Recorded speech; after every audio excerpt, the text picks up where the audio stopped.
Bismillahirrahmanirrahim. Assalamualaikum warahmatullahi wabarakatuh. Perkenalkan, nama saya Saskia Doni Asis dari kelas 30C. Pada video kali ini, saya akan membahas mengenai prafase.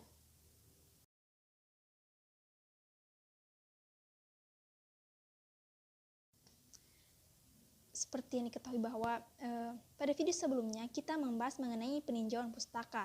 Dalam peninjauan pustaka ini kita menyinggung masalah plagiarisme. Tentunya plagiarisme dalam suatu pembuatan karya tulis ilmiah ini harus dihindari karena akan membuat karya tulis ilmiah kita ini gagal dan kita dapat terancam suatu hukuman. Salah satu cara untuk menghindari adanya plagiarisme yaitu dengan menggunakan teknik parafrase. Menurut Kamus Besar Bahasa Indonesia, parafrase adalah penggunaan kalimat kembali suatu tuturan dari sebuah tingkatan atau macam bahasa menjadi yang lain tanpa mengubah pengertian. Ataupun parafrase adalah penguraian kembali suatu teks atau karangan dalam bentuk susunan kata yang lain dengan maksud untuk menjadikan atau menjelaskan suatu makna yang tersembunyi. Dari secara singkatnya kita dapat mengetahui bahwa arti parafrase itu merupakan teknik menulis ulang suatu ide atau gagasan orang lain dengan menggunakan kata-kata kita sendiri sehingga gagasan tersebut berbeda dari gagasan yang kita ambil. Namun kalimat kita ini tidak mengubah esensi dari gagasan yang kita ambil. Parafrase ini merupakan cara ilegal atau yang sah untuk meminjam gagasan dari orang lain. Jika kita mengcopy paste suatu gagasan orang, maka kita akan terkena plagiarisme walaupun kita telah mencantumkan secara jelas sumber dari gagasan atau ide yang kita ambil.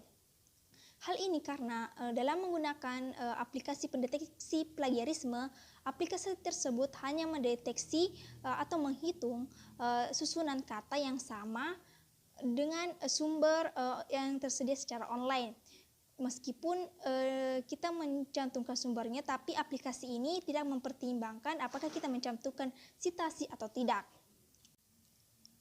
Menurut Bott, Colon, dan William, banyak penulis yang tidak secara sadar melakukan plagiasi karena pada saat melakukan parafrase mereka terlalu mirip dengan naskah asli atau ringkasan sehingga parafrase tersebut merupakan suatu bentuk plagiasi. Tentunya parafrase ini berbeda dengan ringkasan. Parafrase ini mengambil poin-poin penting misalnya dari suatu ide atau gagasan, kemudian poin itu dirangkai menjadi suatu kalimat yang berbeda dengan sumbernya namun memiliki isi atau esensi yang sama.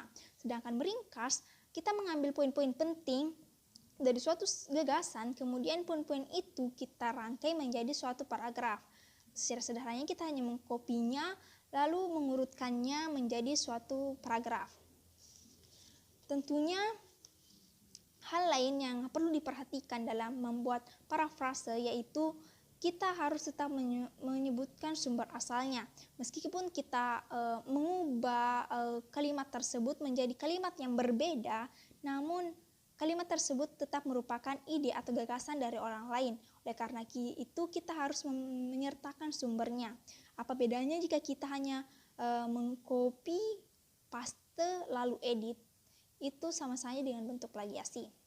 Karena seperti yang diketahui bahwa plagiasi itu tidak hanya sebatas mengenai susunan kata atau susunan kalimat saja, tapi plagiasi itu juga mencakup mengenai pengambilan ide atau gagasan orang lain. Karena itu ada beberapa cara untuk melakukan parafrase. Yang pertama, baca dan fokus pada inti yang diambil. Kita membaca suatu ide atau gagasan, kita harus fokus yang manakah termasuk inti tersebut, apakah itu layak untuk diambil atau tidak. Dan yang kedua, ingat-ingat butir-butir yang penting yang dapat diidentifikasi selama membaca dan kembangkan dengan kalimat sendiri. Misalnya kita telah menemukan butir-butir penting itu, kemudian kita poin-poin penting itu kita olah dengan kita ingat dan kita rangkai menggunakan kalimat sendiri. Yang ketiga, baca ulang. Kita harus setelah mendapatkan poin-poin penting, telah merangkainya, kita dapat membaca ulang ide atau gagasan tersebut. Apakah ada poin-poin penting yang tertinggal atau tidak. Dan langkah keempat, yaitu poin-poin tersebut kemudian diringkas dengan menggunakan bahasa sendiri dan secara logis. Tentunya dalam menggunakan kalimat sendiri ini, dalam menggunakan frase, kita harus menggunakan kalimat yang dapat diterima secara akal atau logis. Dan terakhir, kita harus menulis sumbernya. Itulah video dari saya. Terima kasih telah menyaksikan. Wassalamualaikum warahmatullahi wabarakatuh.